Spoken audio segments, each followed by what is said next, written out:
So morning listeners, man, welcome to the studio. We have the legendary Lenroy Whyte here and it's coming to the books there with Funky Mark here. Well, a fantastic good morning to all the viewers and the listeners around the world. Mark, it's always a pleasure to see cricket being displayed at the highest club level, quality level at the minute. Where we have the West Palm Beach Hurricane up against the Eagle, and it's the first game of the 2021 domestic season here in South Florida. 2020, right? 2020 league, and it looks a very good game at the minute, and that's a wonderful shot. Punch back down the wicket from Jamil. Wonderful back punch.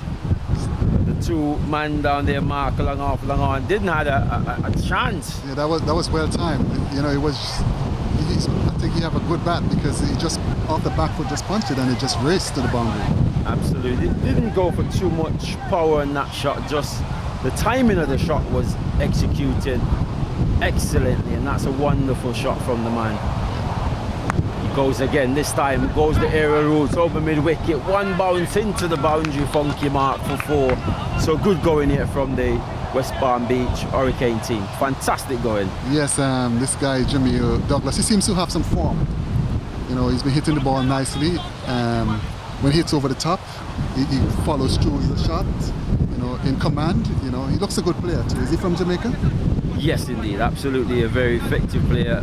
Being the circumstances, he hasn't played over the last year or so, and it goes to show that he's a quality player, even though he's been out of the game for a while. But it always say, Mark, once you got talent, once you got class, it just exactly. Never goes away. Yeah, the only thing, as I say, is just a fitness thing normally with good cricketers, you know.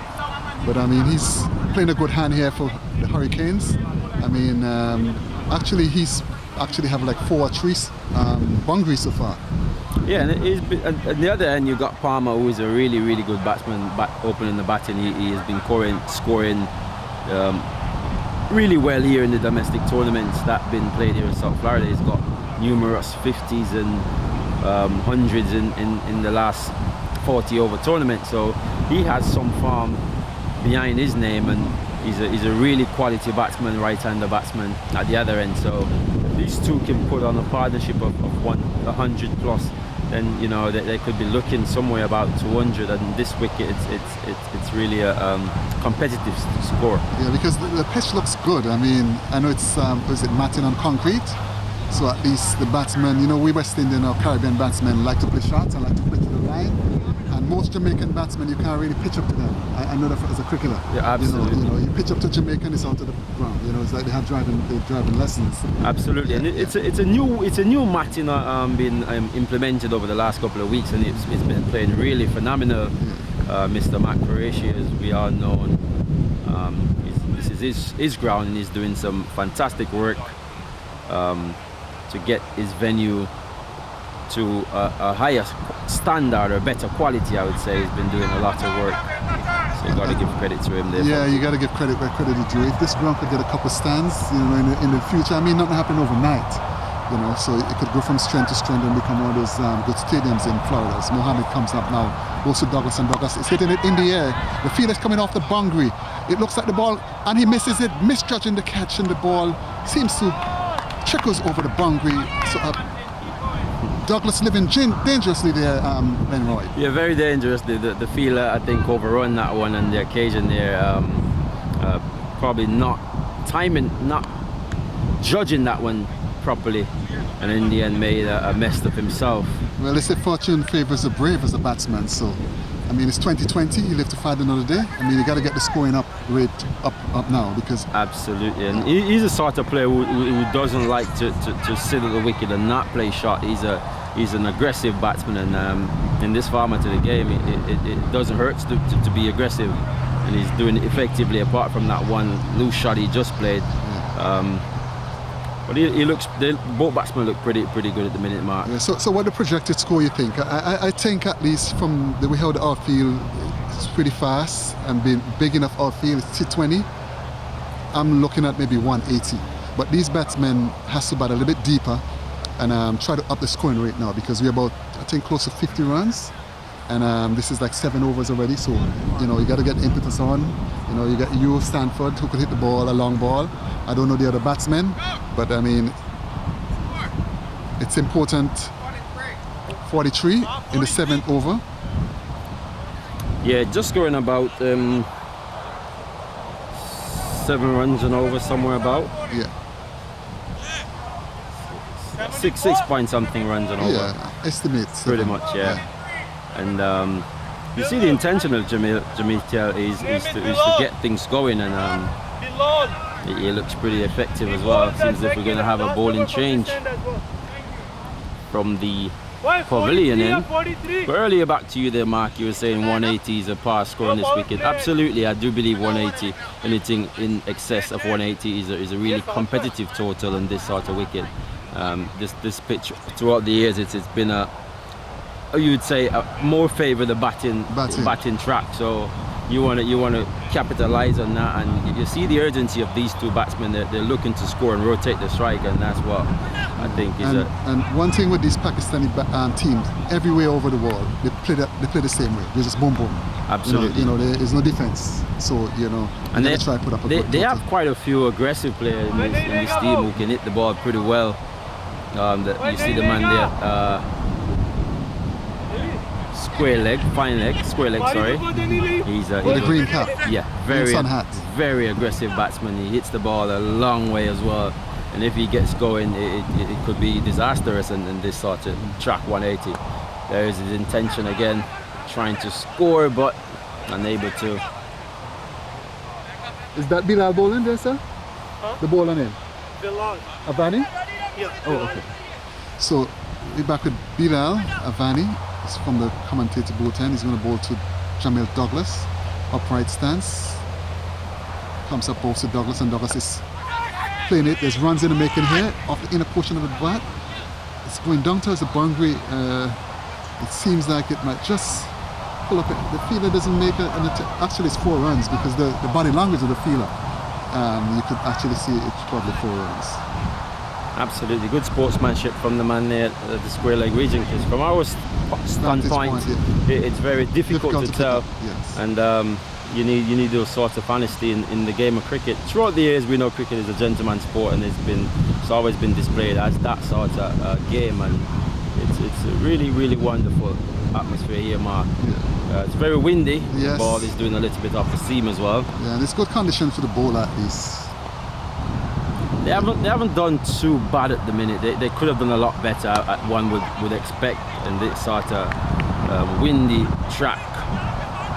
And we see Bilal is bowling to his field. He have 4 on the onside and 5 on the offside, and he's trying to bowl the ball wide off the off stump. That last boundary came off the inner portion of the bat, but you could see the bowler is thinking here. Absolutely, and he has a plan and he's working towards that. And Jamil Kell just worked this one out to mid-wicket, trying to improvise but not getting the elevation mark on that shot. Yes, Jamil Douglas reminds me of Ajuna Ranatunga. He's not interested in running twos. He just takes his own time, walks the single. I mean, this is T20 cricket too, but I guess he's just pacing himself. Absolutely, still got a lot in the tank, one would say. Over 12 overs remain, so it's still a lot of time for him to execute, and you know, I think he's batting quite smartly at the minute, and you know, it's just a matter of time before he gets going. Yes, if you bat deeps, I mean, most of the time in T20 you want one of your main batsmen to bat deep, because you know, as wickets fall, it's harder to score in the later hours and overs in the game. So and absolutely, it's important. Very important, Mark. Even in T20 cricket, it's very hard to if you lose 2-3 quick wickets, it's hard to really come back and build a fast momentum. It's hard in a sense, but we know it is possible. But at this level, yeah, it could be quite challenging. So I think these two been batting really smartly and effectively at the minute, Mark. So Bilal comes up, bowls to Palmer swings it down, that goes into the boundary for 4 runs. Good looking shot there by Palmer. A free hit ball pitching about the leg stump, going further down the leg side, and he just helped it down to the deep backward square leg boundary for 4 runs. Yeah, absolutely good shot there, Mark. The ball was pitched down the leg side and just helped it on its way and to get the scoreboard ticking once again. And that's one of the few bad deliveries you've seen, both from Villa. Yeah. And it had no pace, no momentum, nothing. It's just like a hit me delivery. yeah, and Palmer is a very aggressive batsman as well. He's not going to miss out on those sorts of deliveries. So you have to bowl effective to Palmer to cause him some problem. Ball wrap him on the pad and the batsman scamper. Oh my gracious goodness, Miss Scamper leg by, and the wicketkeeper misses the stump. Yeah, I think if he had a direct hit mark, I think he would have been struggling. Yes, that would have been curtains. Yeah, he was quick out of his mark, but I don't think he had covered the ground in the quick succession. He wasn't really anticipating because he wasn't backing up. Because if you were backing up, at least it would be much more easier to complete that run. Absolutely. So nice sunshine out here, nice cool breeze. I mean, to me, this is cricket in paradise. Outfield, grass, cut very nicely. I mean, this is a good spectacle for cricket at the club level. I must say, it's very impressive to me. Absolutely, very good outfield. It's not very heavy. It seems as if the grounds affiliated groundsman they've done a really fantastic job over the weekend to get this ground prepared. And as I can tell you, Mark, they've done significant work here in this park, because a few weeks ago you looked on the other side, it wasn't as beautiful as it looks at the minute. So they've been doing some really good work here. Yeah, you gotta be hats off to the groundsman. Those are the people who really go unseen, you understand, and never really get the credits, and without them you really can't get a cricket match on. Absolutely. So it seems like a new bowler is going to come into the attack. Seems like a spin bowler. Not sure what's his name, gotta get his name here. But he's setting fielder. Gets an helmet. Yeah.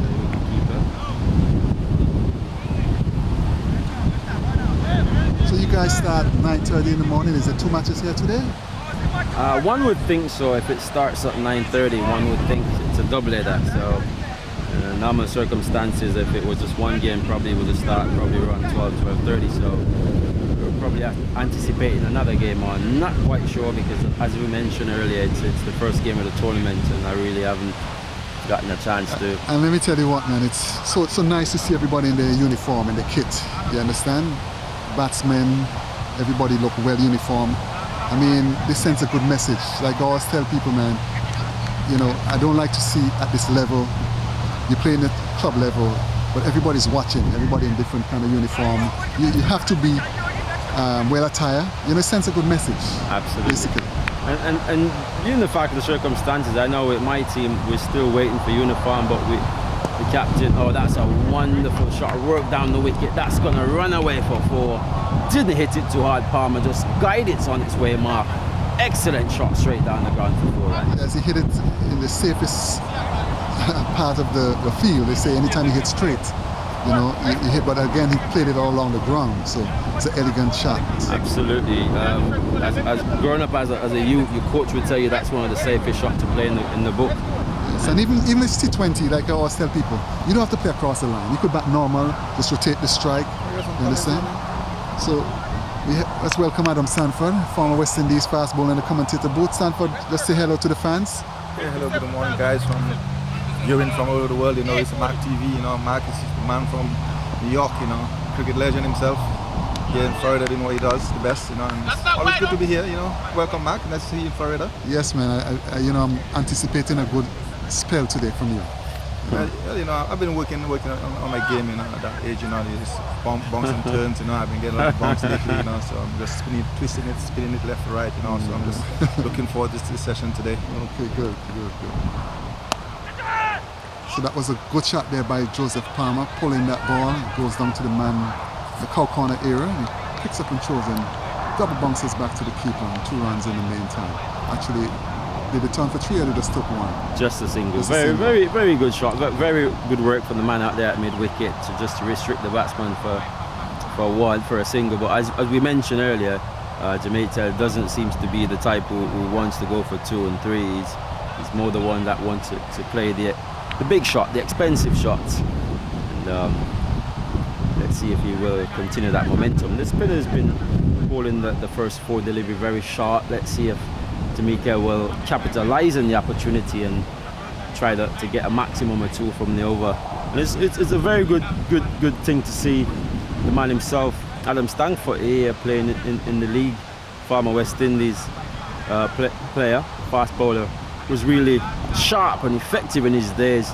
We want to see if he's going to continue that momentum today. Really, really impressed to see him here with the West Palm Beach team. Well, I know these Pakistani batsmen in for a big surprise today. That's all I would say right now. You think Mark, he's still got it at his age? Yeah. Oh my gosh. It's a drop chance. The ball goes down to the boundary there. Fielder picks up just inside the boundary. In the meantime, the batsman returned for 2 runs. So that's some very lethargic feeling there by the fielder. No anticipation, no coordination whatsoever. Yeah, not trying to get his body behind the ball and try to get some stability, just stretching his palms out, and that's never a good thing to see in cricket. You always want to get your body behind the ball and get yourself a second chance to grab at it if it does spill. But another chance goes down, and let's see if Jamaica will capitalise from it again here, Mark. This time he goes big over mid-wicket. That's gonna one bounce into the boundary. So that's a good shot again there. Sanford, what do you think about that shot from Douglas? I think he's playing on merit. I've been watching him for a few, picking the balls, picking the bad deliveries, and he's capitalizing. Like you said, he doesn't look like the guy that want to run the singles, so he's playing to his strength, and that's a very good ball. That's a very good shot. So what do you think, like I was telling Lenroy early, what's a projected score you think here for the batting team for Hurricanes? Well, this is the first time actually playing in this league and seeing this team and this ground, my second for a long time. So I really can't say, but judging from our team, I'm honestly thinking that 130, 135, that should be easily defended. Okay. Yeah, the bowling, you have a good bowling attack. Lenroy, what do you do? Spin or pace? And A bit medium. Yeah, okay. Yeah, I mean, from my knowledge, just watching cricket and reading cricket, from the names I saw on the scoring sheet, I think this Hurricane team would be favourites to me. All right, today, I mean, I could be wrong. They say don't judge cricket, but from the lineup, cricket is a game of glorious uncertainty, but I think the Hurricane's going to show the fans they can play some good cricket here today in Florida. Well, absolutely, it does show on paper that they are the better team, but you never know. And the day it all comes down to the team that come out more uniform and decide to display better cricket. And we never want to underestimate our opponent, so we just got to go out there and play towards our game plan, and that's exactly what I think the lads are doing. So it's a bit overcast now. We have a couple clouds above, directly above the ground, so the sun is trying to peep out. And it seems like there's going to be a new bowler into the attack.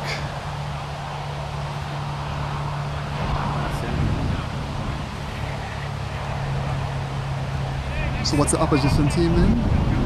Eagles. Oh, Eagles? Pakistan teams always have that eagle name. I don't know, there's something about Pakistan team. Eagles, yeah. Absolutely.